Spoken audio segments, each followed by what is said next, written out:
Minecraft is a game of enormous creativity. The world is a canvas, the blocks are the paint, and the player is the artist. Yet the Minecraft world is not static. Even as the player does nothing, things happen in the world. Sheep eat grass, mobs spawn and die, lightning strikes the earth and trees burn. Random events occur even without the player. The canvas has a life of its own. But what if there never was a player? What would happen if we let the Minecraft world run forever by itself? Random movements and events, unencumbered by the will of a human being controlling an avatar. Could anything interesting ever happen? Let's consider such a world. We won't worry about the obvious practical limitations of infinite time, such as processing power or memory concerns. We'll also assume that this is an environment where chunks are loaded, such as on a server. With that, the stage is set.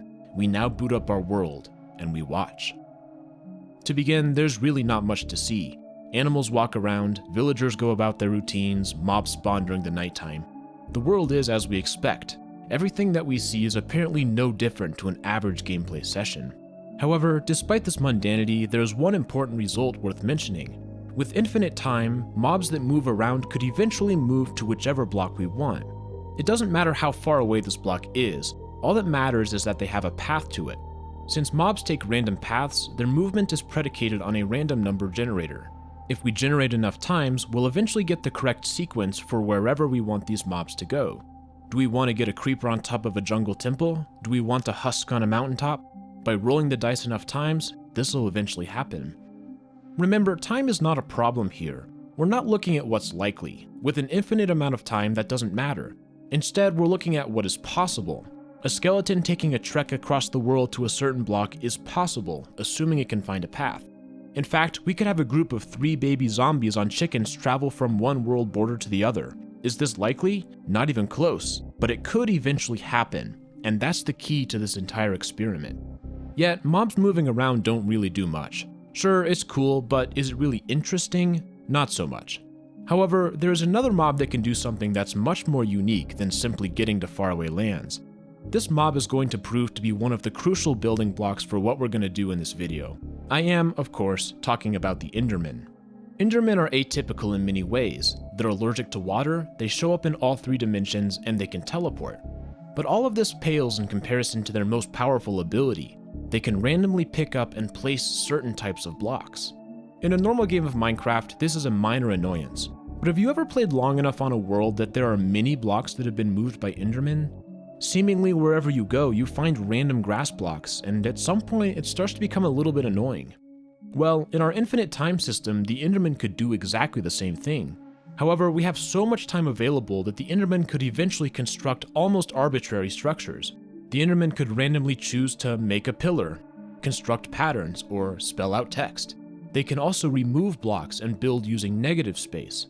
Their teleportation capabilities allow them to go through walls, assuming that there's a place for them to land. They look for open spots 32 blocks along each axis. This means that they can move vertically up or down into caves. As a result, the Endermen are able to get to a very broad range of locations. There are some limitations to the Endermen though. While they can dig a little ways down, they'll eventually hit stone. They cannot pick up stone blocks, so it effectively prevents them from further progress. They can also only place blocks on top of existing blocks. This means that there are certain structures that are not possible for the Endermen to construct, such as a bridge across the ocean. To do this would require the ability to place blocks on the side, which they cannot do. Nonetheless, the Endermen are capable of creating some very powerful things. For example, it's possible for an Enderman to make a snow golem. All they need to do is pick up a carved pumpkin from a pillager outpost, move to a snowy biome with 2 snow blocks already stacked, and then place the pumpkin. And boom, just like that, a natural snow golem has been produced. Our new snow golem possesses the same traits as other mobs. It can move to wherever we want it to go, so long as there's a path. Yet the snow golem unlocks a new and powerful ability. They're aggressive towards hostile mobs. In fact, they will actively seek them out and throw snowballs. While the snow golem can't damage most mobs, it does make them angry, and they'll retaliate by attacking the golem. It may not seem like much, but we've just discovered another powerful capability: arrows. If a snow golem attacks a skeleton, the skeleton might fire an arrow and miss. A normal arrow isn't that useful, but skeletons can spawn with enchanted equipment. If a skeleton has a flame bow, then it can fire a flaming arrow when it's annoyed by a snow golem. A flaming arrow will not light a block on fire, but what it can do is activate TNT. Remember, Endermen can pick up and place TNT blocks, so if we can discover a way for an Enderman to find TNT, then we'll open up a new capability in our infinite world. It is very rare that TNT blocks are naturally generated. The first place to look is in a desert pyramid. While an Enderman can teleport to their base, unfortunately there's no way for it to pick up the TNT. It's hidden beneath a layer of sandstone, a block that the Endermen are powerless to move. But there is one other place in the world where TNT blocks can be generated.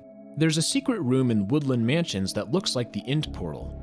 Within this room, there are 2 TNT blocks sitting out in the open. The Endermen can get here by teleporting, and they can pick up and move these blocks. Once placed, a snow golem can find its way to the block, anger a skeleton with a flame bow, and have the skeleton miss and hit the TNT. This blows the door of possibilities wide open. We can now produce an explosion almost at will. All we need to do is have this formula occur at the right location.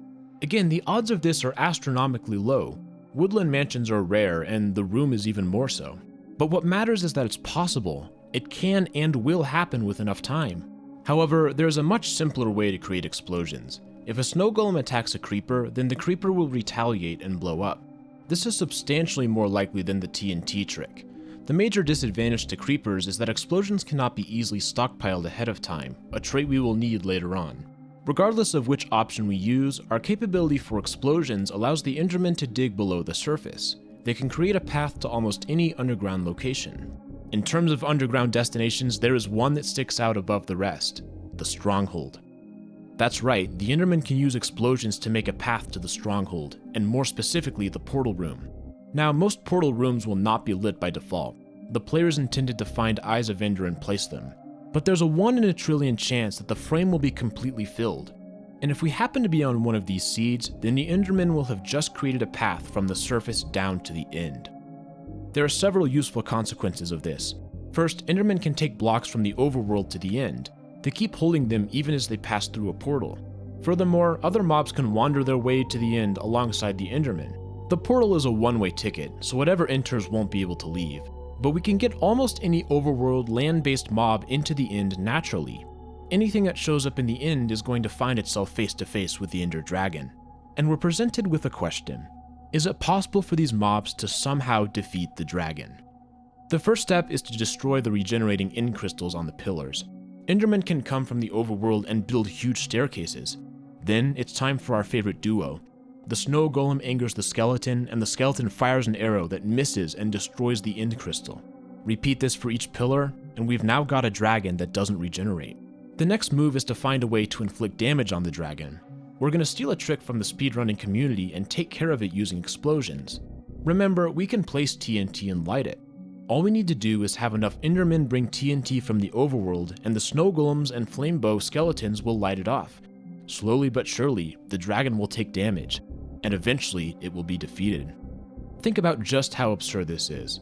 With the right random numbers, it is possible for the Ender Dragon, the final boss of Minecraft, to die with no player intervention whatsoever. Will this ever happen? No, but the fact that it could happen is amazing. It's all just random decisions by the mobs, but if the decisions happen to align in a perfect way, these mobs can complete the main story of Minecraft. The Endermen, with a few allies, have freed themselves from the Ender Dragon. Who needs some outside player? But this is just the beginning. What else can these mobs do?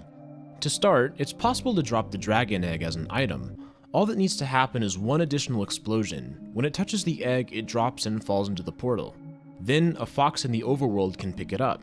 Is this useful? Not really, but look at it. It's a fox with a dragon egg. Is there any way to get off the main island? As we mentioned earlier, it's not possible for the Endermen to build a bridge over empty space, as they cannot place blocks on the side of other blocks. They also can't get through the end gateway since there's only one open block of vertical space. For now, it doesn't appear to be possible to get Endermen holding overworld blocks off the main island. So what else could we do in the overworld? It turns out that explosions are useful for another purpose: destroying chests. This lets certain loot items exist on the ground. One item that may be of use are Frostwalker Boots. When equipped, these boots allow the user to walk across water by creating ice blocks. To make it more interesting, there are some zombies and skeletons that spawn with the capability to equip armor. If a zombie picked up a pair of Frostwalker Boots, then it would have gained the ability to place blocks on water, albeit temporarily. Let's say that this happens and the zombie walks its way over to an ocean monument. It can bring several Endermen with it, each holding sand. They can then place their sand on top of the ice. The ice will eventually melt, and the sand will fall into the ocean below. If this is repeated enough times, they can create a sand pillar from the ocean floor to the surface. Eventually, they could completely bury a monument in sand. There would no longer be any water source blocks outside the monument. Then the Endermen could remove the sand blocks one by one, effectively draining the monument. Some well-placed explosions would give access to the interior, which could be drained by repeating the same method. Finally, the Endermen could finish off the Elder Guardians with even more TNT explosions. That's right, a monument could be defeated naturally.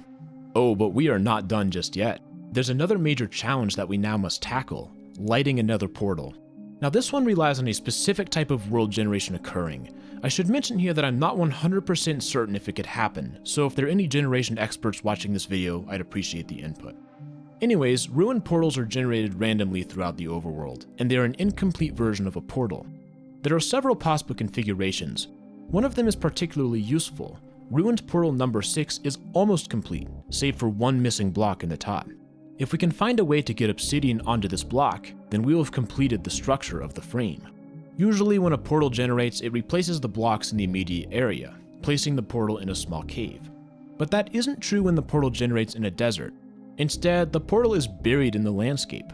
What needs to be generated is a ruined portal with no crying obsidian buried in the sand, with a lava pool directly intersecting the top layer. This will give us a ruined portal that is nearly complete, but with a lava source block in the final slot. If this were to occur, then the Endermen could build an aqueduct from a nearby water source and freeze the lava into obsidian. Next, the Endermen can close the aqueduct and clear up any cobble, probably using explosions.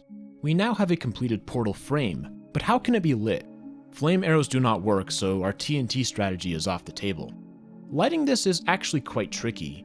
The obvious idea to try is lightning. On hard mode, a lightning strike will affect adjacent blocks, so a strike right next to the portal will light it. Remember though, our portal is in the desert. Since there's no rain in the desert, lightning will not strike. What about a drowned with a channeling trident?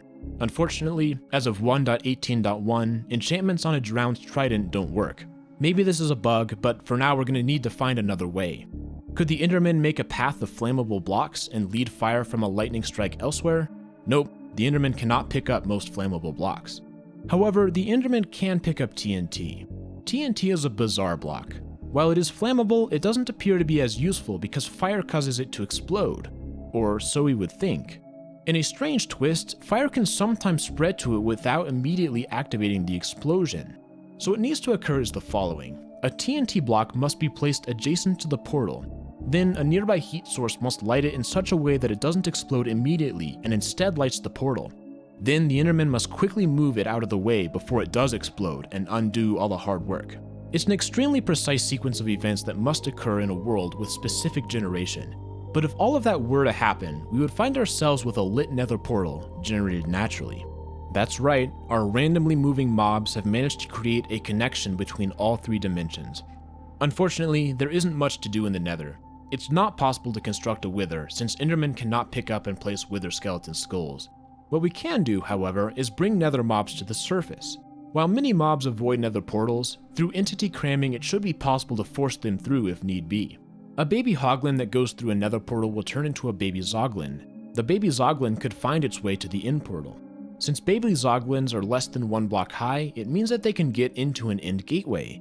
The Endermen will build a staircase, and they will stay far enough away. Our baby zoglin can work its way up to the gateway and enter.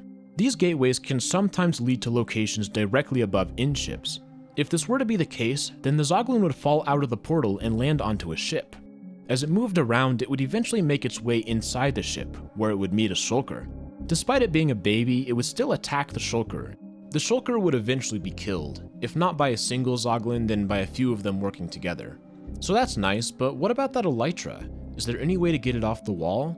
A snowball would do it, and so would an arrow, but remember, snow golems and skeletons are too tall to fit in the end gateway. However, there is a way to get a skeleton jockey into the gateway. If it's hit by a snowball, such as from a snow golem, then it can be pushed into the gateway and teleport, despite being too tall. Our jockey will land on the end ship and head down into the elytra room.